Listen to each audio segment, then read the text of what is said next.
você vai aprender um pouquinho mais daquilo que é a história dos batistas a partir de seus principais teólogos. Tudo bem assim? Então hoje nossa tarefa é descobrir um pouco mais sobre esses homens de Deus. Para isso eu vou lançar mão de um artigo do Jeff Robinson. Ele é um batista muito importante, como você pode ver aqui ao lado, tem um pouco do que ele é. Eu tive que cortar porque tinha mais coisas escritas. Ele trabalha com grandes nomes como Don Carson, ele trabalha em seminários batistas, no Gospel Coalition. Você está vendo aí que ele é um homem que tem expressão teológica. E o que ele fez? Ele separou 5 teólogos batistas, e aí o artigo é direcionado a pastores, né? Que todo pastor deveria ler. Então você pode imaginar que por ser para pastores, é porque se imagina que seja de teologia de alto nível, teologia robusta. É por aí que a gente vai entender um pouquinho da história de cada um deles. Tudo bem? Vamos seguir? O primeiro pastor batista muito importante que eu gostaria que você conhecesse é esse aqui, o Benjamin Kitt. Esse senhor aqui, ele é responsável por muitas e muitas coisas importantes para os batistas. Ele começou com uma teologia arminiana, temos algo em comum. E ele subscreveu, gente, a nossa confissão. Eu acho que a minha eu deixei ali, né, Daniela? Eu acho que a minha confissão está aí do seu lado, né? Confissão batista, né? Ô, Caio, vê se minha confissão está por aí do lado da Daniela. A confissão batista que nós subscrevemos, este homem esteve envolvido ativamente nesta confissão batista. Ele também foi um grande compositor de hinos, né? Sei que alguns estão chegando, obrigado, para a igreja agora, outros não compraram ainda, mas é muito importante que você tenha esse documento aqui, ó, que é o documento oficial da Igreja Batista, a Igreja Batista calvinista, ou diríamos assim de modo correto, a Igreja Batista particular, a Igreja Batista reformada, usam esse compêndio aqui da Confissão Batista de 1689. Aqui está a data onde ele viveu, o tempo que ele esteve aqui conosco na Terra, né? Foram por volta aí de 60 e poucos anos. E o Benjamin Kitt, ele é muito importante por alguns motivos que eu vou mostrar para você aqui agora. E eu gostaria de começar pensando de que ele desenvolveu um pensamento em sua época contracultural. Como assim contracultural? O teólogo presbiteriano Francis Schaeffer diz em um de seus escritos de que o cristianismo ele é por natureza contracultural. Significa que ele já tem no seu cerne uma contraposição ao que está vigente. Ele já é contra. Mas o Benjamin Kitt, ele também ele se contrapôs a aspectos do seu próprio tempo no protestantismo. Então, o Kitt, que era extremamente ortodoxo em sua doutrina, ele era muito arraigado e preocupado com uma doutrina ortodoxa, muito ligado a doutrinas litúrgicas. Ele tinha um procedimento litúrgico que trouxe um barulho enorme na época. Você já vai descobrir qual é. O Benjamin Kitt, ele foi um compositor e um incentivador de hinos nos cultos. O hino, ao contrário do salmo que era tão cantado e hoje é bem menos cantado, hoje quem prevalece é o hino. A gente precisa buscar um pouquinho, né, correr atrás desse prejuízo. Por isso que a igreja tem buscado trazer melodias para os salmos, né? Você já viu aqui que nós estamos buscando composições que vão nesse sentido. Existem cantores que fizeram o mesmo, irmãos nossos, mas a igreja da época era majoritariamente, ou quase que exclusivamente cantando, era uma igreja que cantava salmos. O Benjamin Kitt, ele propôs a inserção de hinos, tendo como base Efésios, Colossenses, que falam de hinos. Você já deve ter visto Efésios capítulo 5, Colossenses capítulo 3, onde Paulo incentiva que a igreja, além de salmodiar com as escrituras, a igreja também cante hinos. O que seriam esses hinos? Composições dos irmãos. Você imagina o barulho que isso deu? Gente, o Benjamin Kidd, ele foi muitíssimo achacado por isso, porque ele realmente estava contra toda uma perspectiva. Esse livro aqui, A Lacuna Preenchida no Culto de Deus, ou o Canto de Salmos, Hinos e Cânticos Espirituais, provado ser uma santa ordenação de Jesus Cristo, é um nome muito grande para um livro, né? Pois é, você não vai chegar na prateleira, né? Vai chegar numa loja de livros. Você tem por acaso aí A Lacuna Preenchida pelo Culto a Deus? Mas o livro tinha a preocupação de ser exato até no seu título. Ele tinha a preocupação de dizer que estava sendo bíblico até no título. E o Kidd, ele vai falar exatamente sobre isso. Ele defende em seu tempo que hinos sejam compostos e executados no culto. Algo que você hoje vê em todas as igrejas. Seja batista ou não, tem hino. Muitos ruins. Tem muita coisa ruim também, tá? Acho que o Kidd ia se horrorizar, porque as letras dele eram extremamente bíblicas. Só para você ter uma ideia, o Isaac Mowell, que era um teólogo da época dele, e aí fica aqui uma dívida com você, não sei se era batista, mas eu vou correr atrás, ele escreveu um livro em discordância. Você está vendo aqui, eu vou voltar um slide, a Isabela vai fazer isso, vai voltar, tá vendo? Esse aqui é do Kidd. E tem um livro que é refutando o Kidd. Você vê o tamanho que o barulho deu desse negócio de hino. Agora preste atenção de que as contraposições foram inclusive colocadas bem formais. Olha assim, eu sei que você não consegue ler ali. Acho que consegue sim, está bem grandão. O Mowell, ele vai contra. Olha as coisas que ele argumenta. Afirmara que a composição prévia de um hino tinha o mesmo efeito que a leitura de uma oração escrita, e isso provocaria o esfriamento do Espírito Santo. Os hinos compostos na época do Novo Testamento, que não tem como negar que no Novo Testamento tem até hinos. Dentro de Filipenses tem hinos, você sabe disso. E o que acontece? Este homem está dizendo o seguinte sobre os hinos do Novo Testamento. Eles estavam envolvidos na prática de dons espirituais extraordinários, e como esses dons cessaram com o passar dessa época, essa prática da igreja primitiva não pode servir como precedente. O canto congregacional poderia comprometer a pureza da igreja, pois seria possível envolver pessoas na congregação que não eram regeneradas. Será que é presbiteriano? Eles acreditavam que na igreja primitiva o canto público era realizado por uma única voz, e não por esforço congregacional. Não tem isso na história. Nos locais em que homens e mulheres estavam envolvidos com cantos congregacionais, praticava-se uma violação clara de 1 Coríntios 14, 34, 1 Timóteo 2, 11, 12, que segundo o entendimento deles, diziam que as mulheres não deveriam pronunciar uma única palavra no culto público da igreja. Deu pano para manga, meu irmão. Então ele teve que refutar e refutou. E aí você pode adquirir o livro, né? E ele tem, eu não sei se ele tem em português. O Kidd foi importante para dizer, não, isso não está correto. Você não pode... Primeiro, ele foi na raiz batista para dizer, você não pode falar que ele vai ser composto por pessoas não regeneradas, senão você está admitindo que pessoas não regeneradas estão fazendo parte da congregação e está tudo bem. Então, esse tipo de coisa deu, inclusive, irmãos, para que as mulheres pudessem cantar com os homens, como nós fizemos aqui hoje. Esse homem foi usado por Deus para que as mulheres pudessem estar louvando aqui nesta manhã. Você está vendo a importância de entender quando as coisas começam?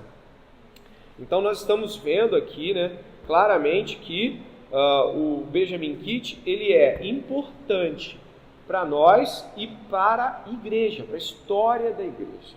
Tá? Então, se há mulheres cantando hoje, como estas que aqui estão, e outras de todas as igrejas do mundo, um homem como ele foi usado por Deus para isso. Você sabia disso? Não sabia. Nem eu fui saber quando fui estudar.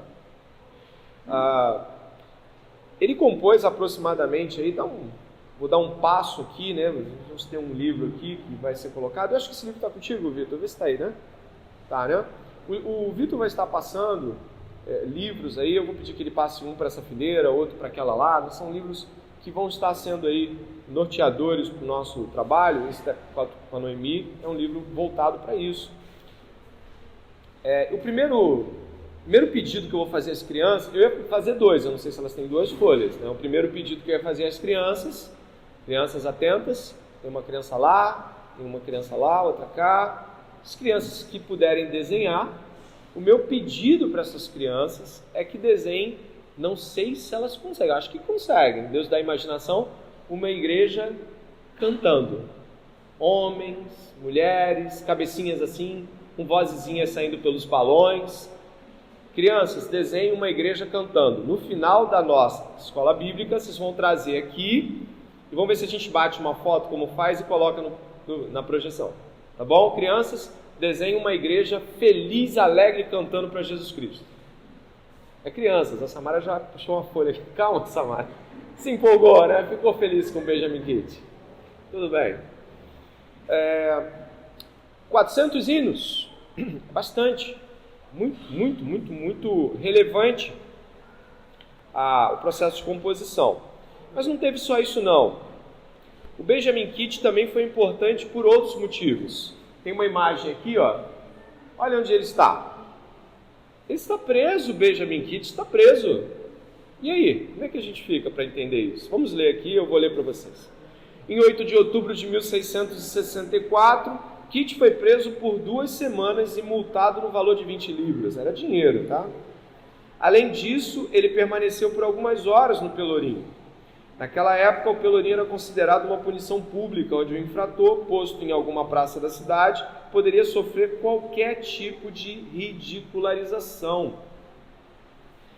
Imagine que isso, para um pregador, tem o dobro de peso na vida pública, na visualização dessa pessoa, né?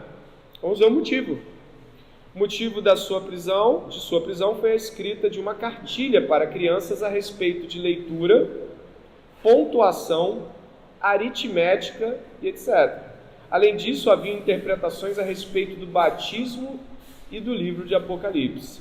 Após a aproximação das pessoas para vê-lo no Pelourinho, Kitt aproveita a oportunidade para pregar, afirmando que o motivo da sua prisão não era um crime, mas uma proclamação de verdades de Deus. Os batistas são gente muito braba, né?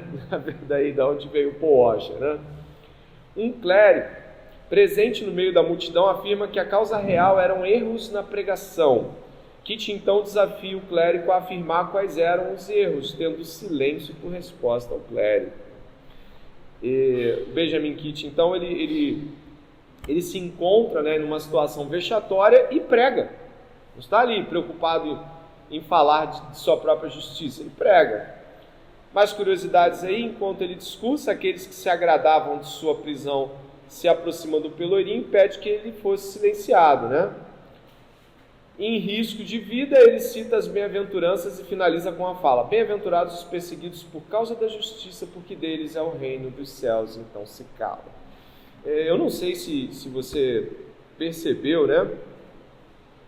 Quanto tempo ele ficou preso? 2 semanas.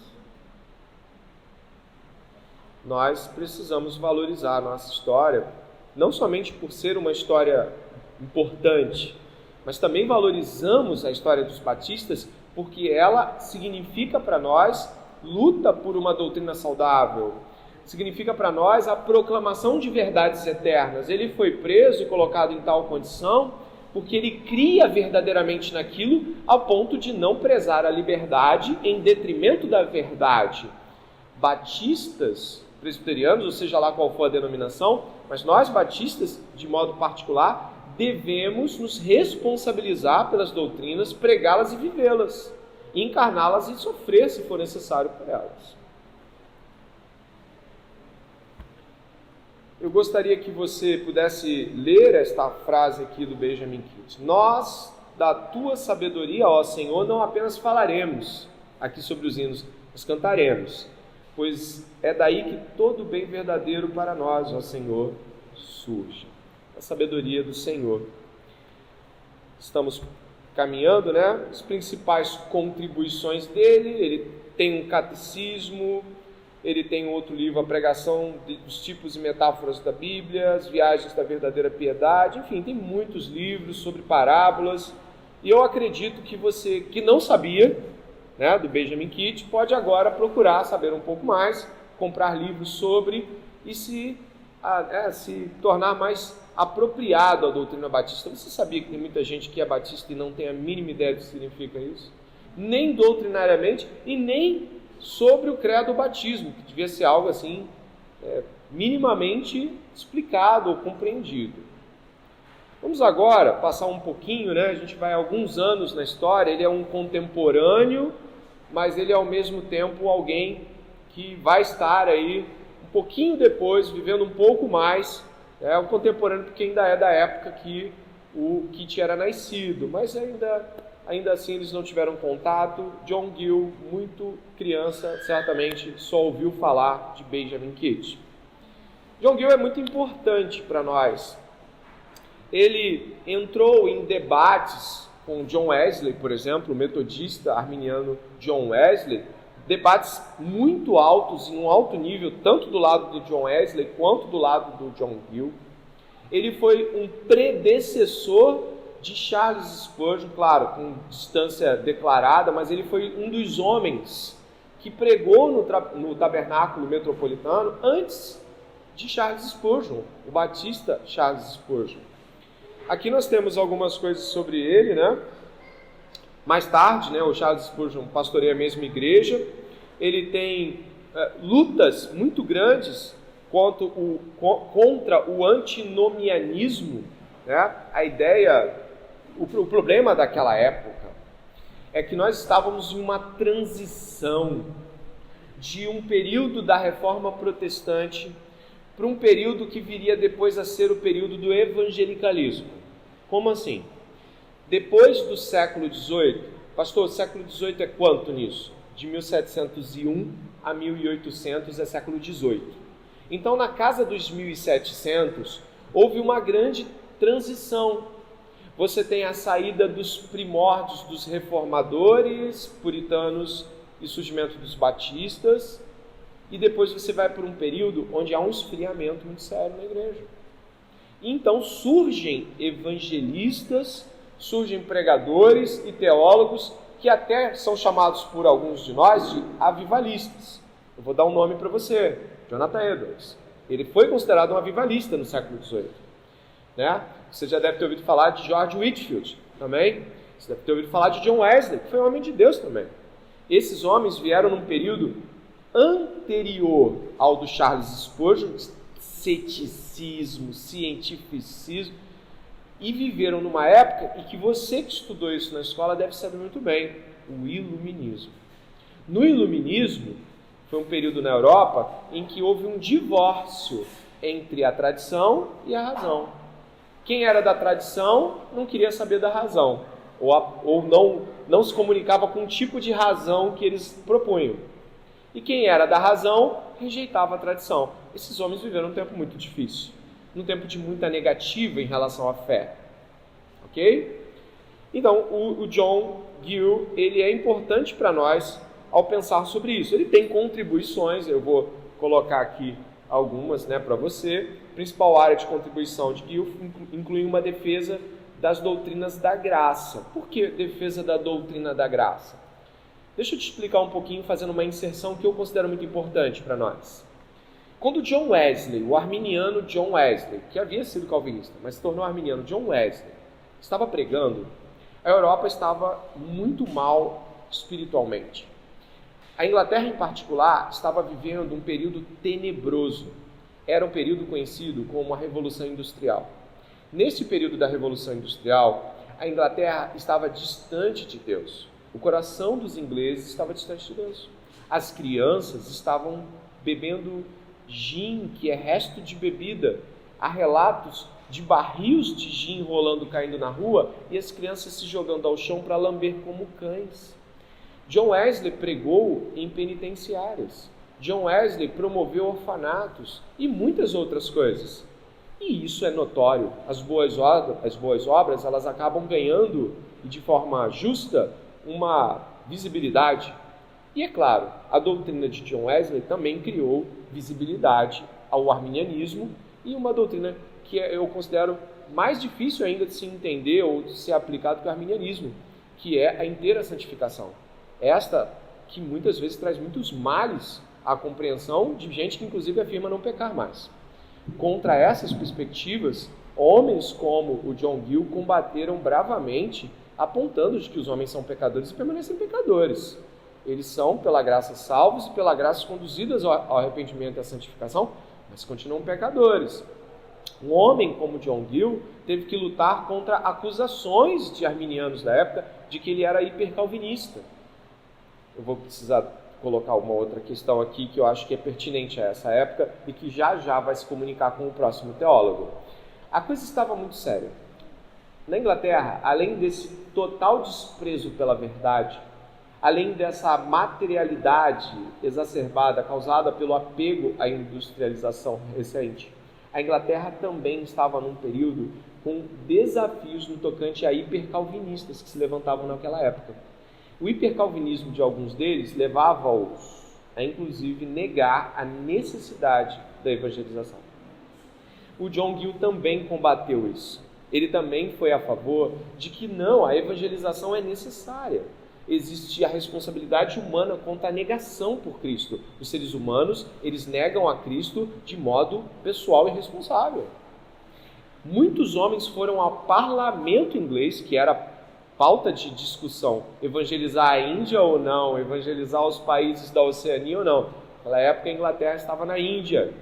Agora você imagina que no parlamento se discutia a Bíblia, embora os parlamentares não fossem lá tão cristãos assim, mas se discutia a Bíblia. E uma das discussões era, sabe sobre o quê? Mateus 28, 16, 17, 18. Sabe o que era a discussão? Se aquele texto era para os 11 ou era para nós. Porque para os parlamentares, em sua maioria, Mateus 28, que diz, ide, façam discípulos, aquilo era para os 11. E que nosso trabalho agora não era mais ir para o outro lado do mundo e fazer missões. Isso foi uma discussão do parlamento. Dentre outros caras que defenderam, sim, devemos ir, John Gill estava lá. Tá indo, gente?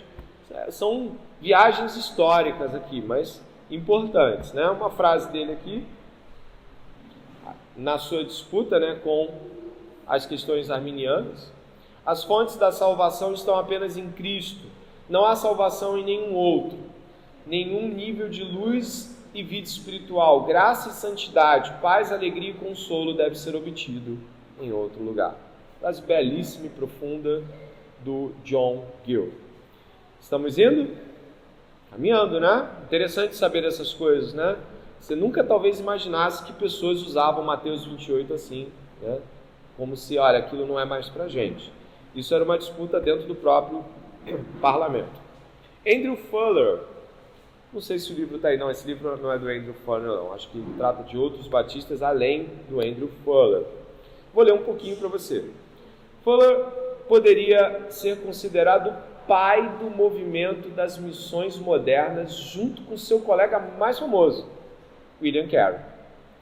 Convertido sob a pregação de um pastor hipercalvinista chamado Sr. Eve, Fuller foi convertido e batizado em 1770, em Surrey, Inglaterra, onde mais tarde serviu como pastor de 75 a 82. O Fuller, ele inclusive é um dos homens que lutou para que William Carey fosse enviado. Ele foi um dos responsáveis financeiros pelo envio de William Carey. Dê uma olhada aqui. Fuller foi um firme defensor do calvinismo experiencial e evangélico e participou de várias controvérsias teológicas importantes, incluindo debates com Robert Sandeman sobre uma forma de crença fácil. Esse Sandeman, segundo me consta, até onde eu pude estudar, ele propunha algo mais básico. Olha a diluição já daquilo que você encontra hoje como evangélico. Algo mais básico. Jesus ama você, você ama Jesus. Você é alguém que precisa do básico para ser salvo. Essa ideia básica já surge lá atrás, nesse período. Ele debateu com o batista Dan Taylor sobre a extensão da expiação. Fuller foi o pai e fundador do Baptist Missionary Society. Eu não sei se você já ouviu falar, mas os batistas são grandes missionários e eles inclusive retiram valores, né? A gente não está em nenhuma convenção batista aqui, Mas com a graça de Deus, se o Senhor permitir, se assim for da vontade dele, que nós estejamos vinculados a alguma convenção, e já estão surgindo algumas convenções reformadas, até mesmo aqui próximos de nós, os batistas sempre estiveram envolvidos com missões.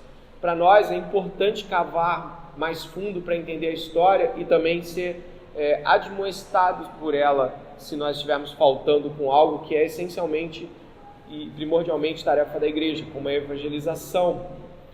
Aqui ele produziu obras importantes, né? E eu gostaria que você pudesse aos poucos também conhecê-lo mais por conta própria, já que eu vou precisar caminhar e existem alguns outros nomes aqui. O Fuller, ele foi muito importante, dentre outros aspectos, por ser o propulsor, o enviador de William Carey Taylor. Vamos lá? E não foi o único, tá? Só para deixar claro, ele não foi o único que apoiou a ida de Carey Taylor para a Índia. Esse aqui de todos é o que eu estudei menos, mas ele é importante porque ele produziu um manual de teologia. Está passando por meio de vocês aí um manual posterior de teologia, que é do Boyce, do James Boyce. Está por aí, ó. Ah, tá aí. Já chegou lá atrás, já voltou, já fez todo esse passeio, né? Essa teologia do Boyce, ela é uma teologia posterior, mas o John Dagg, ele foi responsável pelo primeiro manual teológico. E para nós isso é importante. Entender que alguém começou, alguém teve que fazer algo mais simples para que o outro fizesse algo mais robusto. Às vezes, nós valorizamos sistemáticas como as que nós temos em mãos hoje, né? O Wayne Grudem, a gente tem o Berkhoff, o Frank Ferreira, a gente tem boas sistemáticas em mão. Se você comparar com as institutas, você vai ver que parece que as institutas são mais enxutas em sua proposta.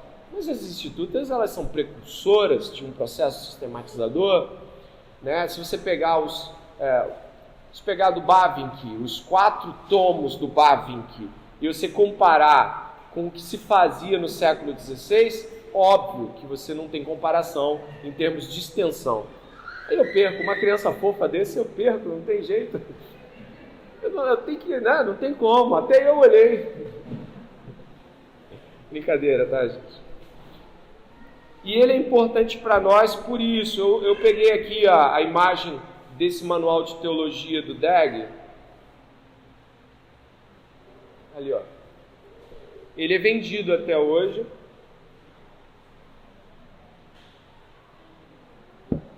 Mas o que mais assustava seus contemporâneos não era o seu manual de teologia, era a sua piedade. Em seu tempo, ele era considerado um dos batistas mais expressivamente piedosos, humildes e gentis. Ele era declaradamente alguém que, quando as pessoas falavam assim, conhece John Dagg? Sim, que homem gentil, que homem piedoso. Como seria bom que nós ouvíssemos dos outros isso acerca de nós. Talvez você imagine que não é muito difícil que no nosso meio alguém apareça e fale mais de uma teologia, de um aspecto, de outro, fale assim, pô, irmão tal é muito bom nesse autor, nesse teólogo, mas melhor seria se todos pudéssemos ser conhecidos como homens e mulheres profundamente piedosos. Olha o que é dito aqui. Se alguma vez, lá no meio do slide, se alguma vez houve um grande homem que não conhecia ou conhecendo não se importava com isso, esse homem é Dr. Dagg. Não se importar não significa que ele achava que isso não era importante. É que ele realmente era um homem tão piedoso que para pessoas assim isso parece até normal. É o que você espera de um cristão, que ele seja piedoso. Né? E vamos chegar aqui no quinto nome, que é o James Boyce, Pettigrew Boyce, dessa sistemática que nós temos aqui. Eu vou pedir que o Vitor, por gentileza, traga ela até aqui. Essa sistemática aqui, relançada pela editora Pronobis, está sendo novamente lançada agora, eu acho que tem capa dura, é uma capa branca. Essa teologia sistemática aqui é muito importante para os batistas. Ela foi a mais importante teologia sistemática batista do século XIX e até a entrada do século XX era sem dúvida nenhuma ainda das mais importantes. É porque hoje você tem sistemáticos, né, que são mais lidos talvez, como Wayne Grudem, que é um batista. Mas nós entendemos que homens como James Boyce pisaram solos que outros viriam a contemplar de maneira ainda mais frutífera. Essa teologia sistemática aqui, ela é muito influenciada pelo Charles Hodge, que não era batista, mas é muito importante ressaltar que ele bebeu muito do Charles Hodge, e eu vou ler um pouco da história dele para você aqui. Como presidente fundador do Southern Seminary, ou seja, o Seminário do Sul, é de fundação do Boyce. Estabeleceu uma visão confessional para a educação do seminário com suas 3 mudanças nas instituições teológicas, que permanecem firmes até hoje. Boyce, um nativo da Carolina do Sul, foi pioneiro na educação teológica batista do Sul. Ele serviu como pastor da primeira igreja batista de Colômbia e também passou um breve período como editor do jornal denominacional na Carolina do Sul. Mais à frente um pouquinho, Boyce escreveu um catecismo, mas sua maior contribuição escrita foi seu resumo de teologia sistemática, que permanece impresso. Então, nós entendemos que o Dagg fez uma coisa importante, que gerou a possibilidade do James Boyce fazer algo melhor ainda, e aí você tem no século XX homens que trouxeram ainda mais precisão para as afirmações. Uma afirmação aqui de sua teologia: longe de mudar seu propósito quando responde à oração, Deus está apenas cumprindo o seu propósito. James Boyce aqui na sua teologia sistemática.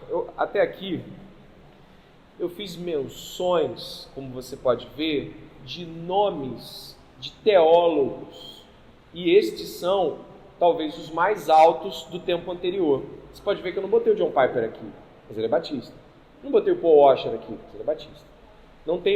Não tinha como objetivo falar coisas que você já sabe. Era para trazer para você nomes que você nunca ouviu falar. Alguns nomes aqui você nunca ouviu falar? Sim? Chamou a atenção alguma coisa? Legal isso aí, não foi? Tá bom. As crianças estão conseguindo? Tá indo, né? Já eu quero olhar isso aí. Igreja cantando aí, por causa do Benjamin Kitt que a gente estava cantando louvores como de hoje, e por causa dele aqui, homens como o pastor, outros aí, né, se aventuram a compor. Semana passada o Euler me mostrou uma belíssima composição dele. Então é por homens como Benjamin Kitt que a gente tem essa oportunidade, né, de dar espaço. Podemos seguir? Tá indo aí para você? Tá legal?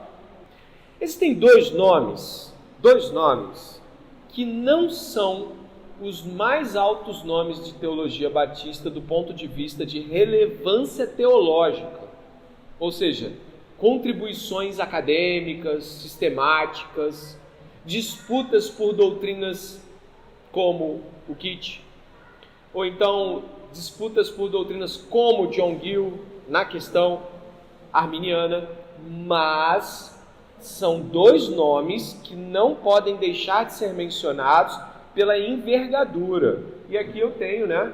Você já está um pouquinho mais escuro, mas você já vai ver eles mais clarinhos, tá bom? Você tem Charles Spurgeon e John Bunyan. Tem como não falar de Charles Spurgeon e John Bunyan? Não tem. Quem já leu o Peregrino? Olha aí. Difícil não falar disso. Quem já não pegou um devocional do Spurgeon e falou glória a Deus? Que bom, né? Quem já não ouviu o Josemar Bessa lá? Já ouviu o Josemar Bessa pregando os sermões de Spurgeon, não é? Então, não dá para a gente sequer não mencioná-los. Mas, fazendo dessa forma, também nos orientamos e entendemos que eles não foram fundantes teologicamente, mas importantes como bastiões que seguraram lá aspectos que já haviam sido disputados. Ou então, travaram lutas como o Charles Spurgeon no período ceticista do século XIX, como o John Bunyan contra o parlamento, contra Carlos II, contra a ideia de que você não pode pregar fora do prédio da igreja anglicana. Então, teve lutas importantes, né? Eu quero começar por John Bunyan. Aqui nós temos uma imagem do John Bunyan e eu queria fazer, né, um segundo pedido para as crianças aí. Não sei se elas já terminaram o primeiro, né? Terminaram o primeiro? Não, né? Só o Daniel que terminou. Ali terminou, ainda tem. Já eu faço então, tá bom? O John Bunyan, ele é muito importante, porque ele lutou contra coisas, quase que, eu diria, um mártir sem ter morrido. Quase, né? Chegou ao limite de ficar 12 anos numa cadeia. Mas ele foi uma espécie de nome que Deus usou para que coisas que precisavam mudar acontecessem de modo político, de modo a que a sua nação pudesse refletir sobre como tratava a fé e qual era o lugar da fé, se era num prédio ou era dentro do coração do fiel. E aqui eu tenho a situação da Inglaterra na época, tá? Nós estamos indo aí para os 20 minutos finais da nossa aula. A situação da Inglaterra na época era uma situação que você precisa compreender e que é relevante. A Inglaterra, ela viveu uma reforma protestante diferente. Como eu falei semana passada, o rei Henrique VIII, ele rachou com a Igreja Católica Romana porque ele queria se casar de novo, anular um casamento e casar-se com outra pessoa, e também porque ele queria se livrar dos impostos e dos dízimos e de tudo mais que tinha que dar a Igreja Católica Romana. Usando a desculpa de casar-se de novo, que era impossível, não tinha divórcio na Igreja Católica, ele cria uma ruptura que gera a Igreja Anglicana, a Igreja dos Anglos, né? A Igreja da Inglaterra. Essa igreja, inclusive, encabeçada pelo próprio rei. O rei e o arcebispo da Cantuária. E aí, nesse período, só se podia pregar fé cristã dentro da igreja do Estado, a igreja anglicana. Compreendeu? A igreja do governo. Protestante de doutrina, mantendo muitas raízes católicas, litúrgicas, enfim. O que aconteceu foi de que houve um levante puritano. A gente estudou os puritanos um pouquinho semana passada, né? Eles eram contrários ao modo como o Estado da Inglaterra, no século XVII, estava lidando com fé, política e tudo mais. Os puritanos chamavam o parlamento de parlamento bêbado. Aqueles bêbados, eles não têm compromisso com santidade. E o que aconteceu foi de que um levante puritano colocou um camarada lá no alto. Conseguiram fazer uma revolução puritana, o Oliver Cromwell. Mas esse tempo durou pouco. O Cromwell morreu, esse puritano. E aí, novamente, o filho do rei que havia sido decapitado, esse filho desse rei, o Carlos II, tomou posse. Quando Carlos II restaurou a monarquia e restaurou a igreja da Inglaterra, você está me acompanhando?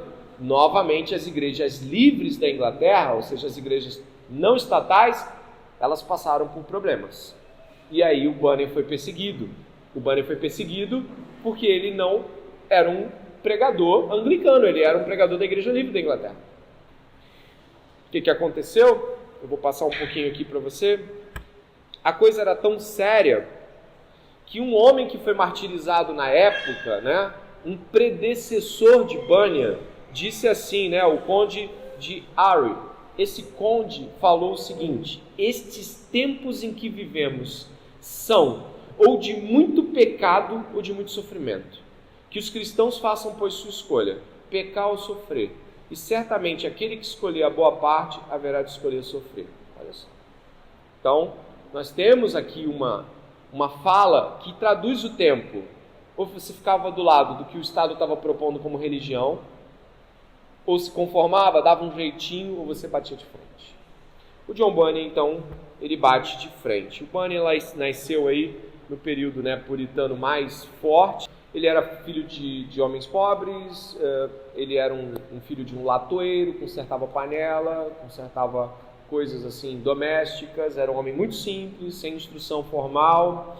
Ele tinha um desafio muito grande com a lascívia e coisas voltadas para a sexualidade. Ele tinha lutas, como Agostinho também relatava, lutas severas no corpo contra essas coisas. Então, ele lutou ao ponto de se tornar um homem moralista. Ele conseguiu vitórias externas para as pessoas, né? Se casou, foi para a igreja E aí falou, agora eu acho que... Mas o coração continuava distante. E ele não entendia, quando ele via as pessoas aquecidas pela palavra de Deus, aquilo era estranho para ele. Até que então o Senhor permite, né? O pastor batista John Gifford pregue pequenas palavras para ele no encontro com algumas senhoras. Tem um desenho animado que mostra isso, muito legal, assim, né? Fala isso também, né? E ele recebe a palavra de Deus de uma maneira inigualável, o coração aquece, a vida muda e pouquíssimo tempo ele se torna um pregador, e um pregador inflamado. Ele é tão inflamado que, obviamente, ele representa um perigo para o Estado. E nesse período, onde as igrejas não podiam mais ser igrejas livres, John Bunyan pregou insistentemente em casas, galpões, e igrejas foram, obviamente, estabelecidas nesses lugares. Ele foi preso pregando, tá? E foi levado a, entre uma saída e outra, porque houve uma pandemia na cidade de Bedford, eles tiveram que soltar ele por um tempo, ele volta sozinho, caminha de volta para a cadeia, né? Impressionante a honestidade dele, volta. Entre idas e vindas são 12 anos, em um cubículo, vendo a família do lado de fora. Ele tinha uma filha cega, a filha dele morre, ele fala que aquilo partiu o coração dele em pedaços. Quando ela saía, ela visitava, quando ela saía, tem uma frase que muito me marca dele, ele dizia que é como se a carne dos ossos dele estivesse sendo arrancada dele, vendo a filha dele ir embora. Essa filhinha dele morreu, essa filha dele que não enxergava. O John Bunyan, ele tem um livro muito marcante, ele tem dois muito marcantes, O Peregrino, né? E tem também Graça Abundante, que muitos aqui já tiveram contato, um livro muito importante. Esse livro, Graça Abundante, eu vou citar algumas colocações aqui que foram feitas, até minha filha que escolheu algumas delas aqui, Olivia me ajudou nessa parte do John Bunyan, que ela gosta do John Bunyan. Apropriar-se das bênçãos da salvação não foi uma tarefa fácil para Bunyan. Em sua autobiografia, Graça Abundante é o principal dos pecadores, ele dedica mais de 2/3 da obra para descrever os altos e baixos das suas lutas internas. Num certo ponto, ele reconhece que suas provações e sofrimentos vinham do Senhor, de Satanás e da minha própria corrupção. E suas lutas contra a sua consciência acusadora e as tentações e provas de Satanás faziam com que, muitas vezes, ele desejasse ser como um cachorro, um cavalo, por não possuir uma alma sujeita ao inferno. As tentações. Muito duro admitir que um homem como ele e como nós viva muitas vezes lutas tão difíceis que é preferível que você não fosse gente para não passar por aquilo. Olha, isso pode parecer para você que é como se ele estivesse negando a dádiva de ser, não vá por esse caminho. Vá por lado de como esse homem odiava o pecado e de como se sentia tentado a cometê-lo. Como é difícil para alguns de nós admitir que nós somos mais tentados do que as pessoas sabem que somos. Essa é uma das tarefas que a fé cristã nos propõe, de que não vivemos facetas, sabe? Você me vê aqui, mas que bom seria se todos nós pudéssemos nos sentar mutuamente e não apenas falar desses grandes homens de Deus, mas falar assim, eu tenho tentações como as dele. Eu às vezes travo lutas até chorar contra a inveja, contra o engano, contra o desejo de não estar aqui no domingo de manhã porque estava querendo ficar em casa dormindo. E muito mais coisas do que isso, de olhar para pessoas que prosperam lá do lado de fora da fé e falar assim, seria mais fácil. Todo mundo tem lutas, e John Bunyan escancarou as dele. Como Agostinho fez em suas confissões, quando estava prestes a assumir, né, o pastoreio de Hipona de uma maneira muito grande, pouco antes dele assumir o pastoreio, ele lança as confissões. Que louco, não? É para que todo mundo soubesse que tipo de homem ele era. Que isso sirva de exemplo para nós, né? Vou passar um pouquinho aqui, uma citação do Peregrino, para a Isabela colocar. Percebi que crer e vir são a mesma coisa. E aquele que vem, isto é, que procura com coração e afeto a salvação de Cristo, se realmente crê nele. Uma citação de um livro de fantasia, mas um livro extremamente cristão. John Bunyan é para nós um paradigma. E deve ser alguém, como irmão, a ser imitado de muitas formas. Amém? E por último, para concluir, vamos ver se você conhece ele. Conhece Charles Harold Spurgeon. Charles Spurgeon, ele era muito conhecido. Na época que ele viveu, no século XIX, algumas pessoas, quando sabiam que você ia para a Inglaterra e você voltava, perguntavam: você foi até onde a Rainha Vitória mora? Ah, sim. Palácio de Buckingham? Foi. Você foi até a Catedral Metropolitana? Entendeu? Porque Spurgeon e a Rainha Vitória eram referências da segunda metade do século XIX. Você ouviu uma pregação de Spurgeon? Você foi em Londres e não ouviu uma pregação de Spurgeon? Entende? Era algo inconcebível. Como você não foi até lá? Por que você não foi até lá? Charles Spurgeon é realmente um outro grande paradigma. Eu peguei essa linha do tempo do Charles Spurgeon e eu desmembrei ela para que você pudesse ver os pedacinhos passo a passo.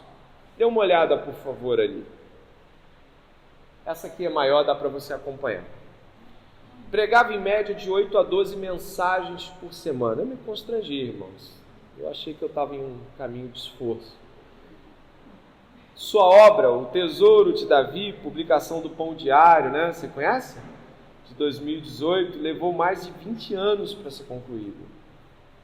Aos 50 anos, havia sido responsável pela fundação e supervisão de cerca de 66 instituições, incluindo igrejas, escolas, seminários, orfanatos, escolas de pastores, revistas mensais e editoras.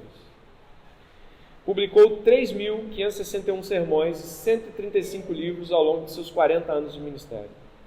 Em 1892, seus sermões já eram traduzidos para cerca de 9 línguas diferentes. Você pode não achar muito hoje, mas pensa naquela época. Século XIX.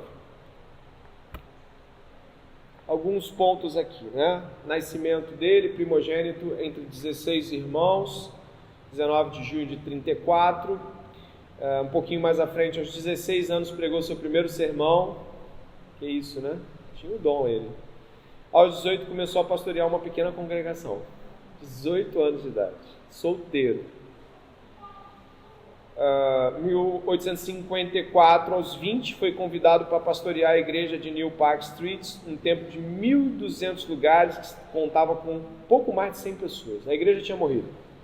Poucas pessoas estavam indo.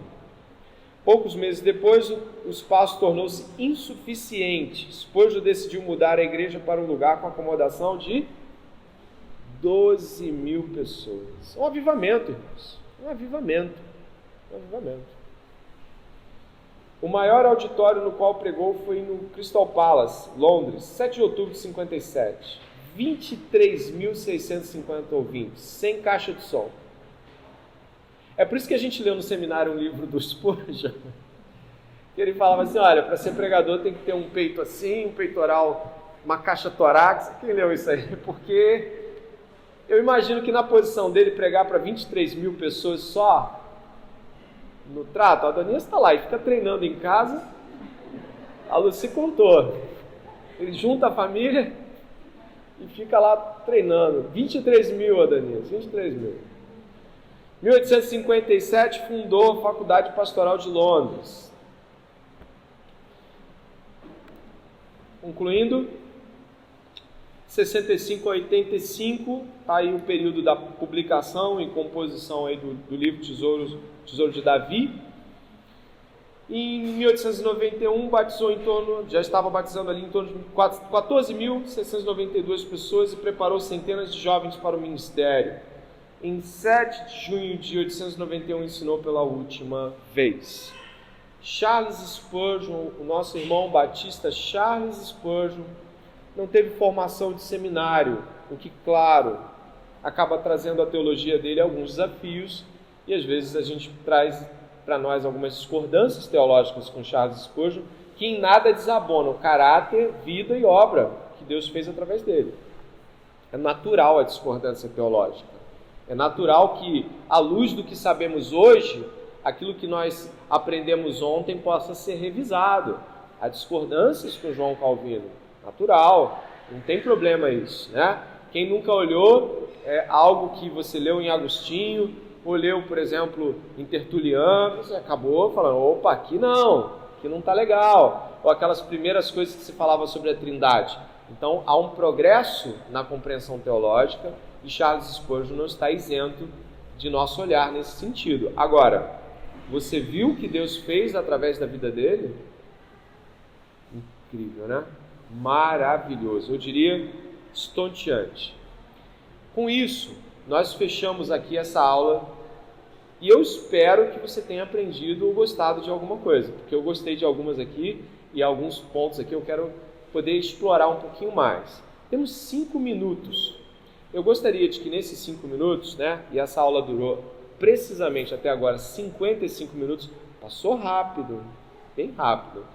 Eu gostaria que você pudesse levantar a mão e dizer algo que te surpreendeu, algo que você achou interessante, um aspecto que não estava ao teu olhar. É só levantar a mão e participar. A dúvida também é bem-vinda, só que como é uma aula de história, ela não tem tantas dúvidas como uma aula de teologia pura e simples.